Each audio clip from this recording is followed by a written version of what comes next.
Martin Baumgarten was a cavalier and nobleman of the German Empire. He visited Egypt and wrote down his first-hand witnessed accounts of the Mameluks at the time before their official history was fabricated. This is what he says. The Mameluks are Christian. They baptize their children when they are born. And then he goes on giving details about the exact ritual of baptism, and later on says, and so most of the Mameluks come from various Christian nations like Germans, Albanians, Serbs, Italians, and Spanish.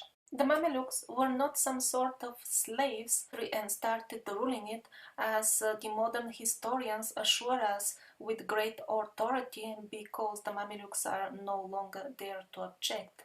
Actually, these were Christian people who inherited the treasures of Egypt from their forefathers who made them. It wouldn't be very correct to label the Mamelukes as survivors as well, because after thousands of years of war, the descendants of the survivors lost most of their knowledge. I'm not saying every Mameluke had a private flying saucer in the backyard. The loss of technology is very clearly illustrated by the devolution of building techniques, and you can see that in detail in my videos about the pyramids of Giza, and also the videos about the megaliths in America. Always in the lower layers we see much higher quality masonry, much bigger megaliths, much higher technologies being used, and the more we near the recent times, the quality gets lower and lower. It's a very gradual process, and this illustrates very well how the survivors were gradually losing their knowledge. Well, they did their best, whatever they could. It wasn't just constant years of bombing. The war was going on all fronts, and the most dangerous one was the psychological war. To wrap it up, the Mamelukes didn't have flying saucers, but they knew very well who they are, who were their forefathers, and they had spiritual knowledge still in genuine form from the survivors. So let's get back to Martin Baumgarten and see how he describes Ali Bey, the factual ruler of the Mamelukes that he met himself, and tells us about how he looked like. Ali Bey was around 45. His face was long and reddish. He was blond. His eyes were big and very clear. His beard was somewhat reddish and pointed. His eyebrows were dense. He was wearing Turkish outfits, and then he goes on describing his various turbans for various occasions. And this is not the only account of this sort. 18th century chronicle, written again by a person who saw the Mamelukes with his own eyes, and that is Abd ar-Rahman al-Jabati. He described Osman Aga, who at that time was the so-called Turkish ruler of Egypt, as being blonde. This photograph is taken in year 1905, and these are the daughters of the Egyptian Khedive Abbas Halimi Pasha, who was remotely related to the Mamelukes who were wiped out some 100 years earlier. Well, it is an illustration what is the result of a mixture between Mamelukes and local Arabic population. So all these descriptions of actual contemporaries of the Mamelukes portray a completely different picture of what we are currently led to believe Mamelukes were, namely coming mostly from Asia, and having completely different looks, manners, and religion. The Egyptian historian Al-Min al-Holi wrote an interesting book sometime in the middle of the last century, which consisted of materials that he collected from medieval Arabic historic chronicle.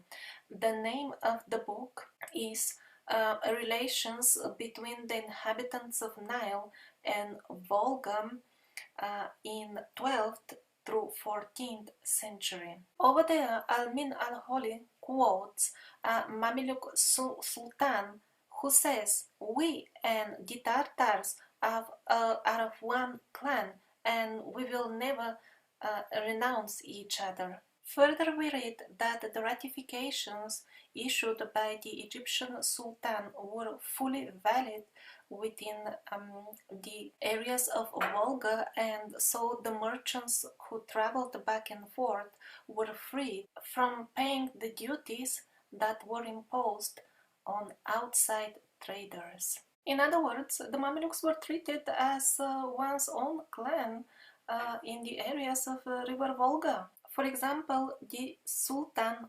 al-Mansur Qalawun, although lived in Egypt for many years, he never found the need to learn Arabic language. His predecessor, Baybars, also needed a translator when he spoke Arabic. Hajib Ahmaz Beshtaq al-Kipchaki is one of the most famous emirs, and he did not find it suitable to use Arabic in his palace, and for that reason he also kept translators when he needed to communicate with the Arab-speaking people of Egypt at that time. As time went on, some of the survivors blended with the Arab population and accepted the Islamic faith. Others remained Christians, and those are nowadays known as Copt or Coptic Christians. According to the official history, Egypt was freed from the oppressive Mamelukes by the Western European military forces. And let's see when the Christian Western Europeans freed their Christian brothers, the Copts, in Egypt, what did they do with them? Normally, one would expect, if that situation was true, that they would rejoice meeting other similarly minded people who glorified their Lord Jesus Christ. The truth is, they didn't care about any Jesus Christ. The monasteries laid in ruins, the churches were plundered, the leaders of the clergy, no record of them. The Coptic Christianity was still pure. It still had the original message of Jesus Christ about how to modify the reality we live in with the power of our thoughts and intentions. The soldiers of the parasites quarantined the Coptic Christianity for some 50 years, waiting for one generation to die and forget the truth, and after that they kindly allow it to revive itself and resurrect again, but with changed ideology. They removed the original message of Christ and substituted it with parasitic so-called Christianity, that we are slaves, we are born sinful, we have to desperately pray and wait for somebody to to bestow mercy on us because we cannot do anything, because we are powerless, because we are slaves, and so on. The original Christ teaching was how to awaken the divine in us, those absolute powers that we possess as humans naturally, being part of God. The parasitic Christianity is here to convince us that we are powerless, that we are slaves, and we have to depend on external mercy. And while waiting for this mercy, we should pay our taxes and be good slaves. No, this is not true. God help those who help themselves. But even after the English keeping under quarantine the Coptic Church for 50 years, still they could not destroy everything. And even now, the Copts remember very interesting stuff. The ideology of the Copts is so near to what we can find out about the ideology of ancient Egypt by reading the hieroglyphic texts on whatever has survived from the temples and other buildings. And that is why even official researchers call the Coptic ideology direct continuation of the ancient Egyptian. But how is that possible? That ancient Egyptian culture supposedly existed a few thousand years ago, and the Copts are very, very recent Christians. As I explained earlier, one of the prime instruments in fabrication of the fraudulent history was to drive important events in culture way back in the past to make them look unimportant and irrelevant to us. The kingdoms of the Egyptian pharaohs were also artificially shifted to the faraway past, but in reality the last pharaohs were Christian themselves. Christ appeared in the already rotting from within society of the survivors to restore the truth. That is why the original pure Christianity was popular amongst the various cultures all around the globe, of whom the survivors were bedrock. And there is no wonder that we see Christianity amongst the last pharaoh kingdoms of Egypt. Mainstream historians are persistently trying to hide the very obvious and clear connection between the Copts and the pharaohs, and the ambiguous phrases like, for example, they say the magical and medicinal literature of the Copts is a direct continuation of the ancient Egyptian one. And now I would like to read to you a direct quote of some of those magical texts.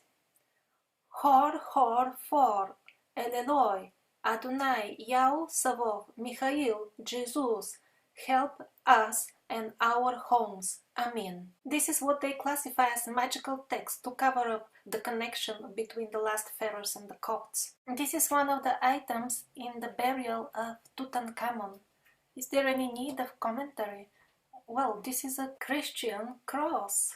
Here is the same in the close-up. This is the dagger of the pharaoh, decorated with animals that are from Europe. Everybody knows that many of the ancient Egyptian paintings, or maybe at this point we should stop calling them ancient, but since they are famous as being ancient, excuse me if sometimes I still say that by mistake. So those are full of crosses, and if somebody still doubts that those crosses by chance look like Christian crosses, here on this one you can see the Christian cross in its exact form above the head of the third figure.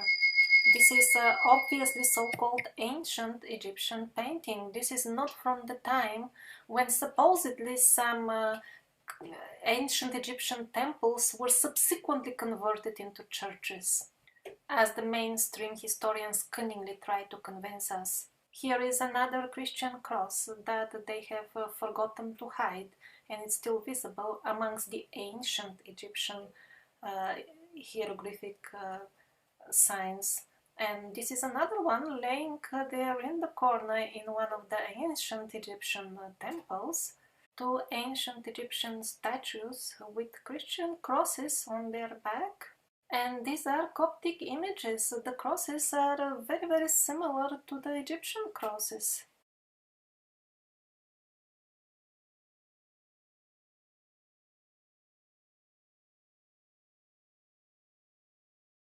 Here are a few more Egyptian Ankh crosses.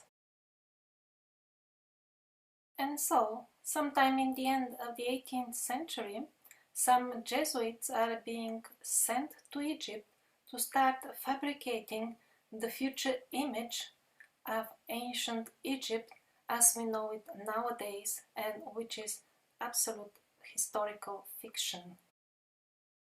Remember earlier it was exactly Jesuits who took a very active part in fabricating the books that would serve as the basis of the fictional history during the Reformation period.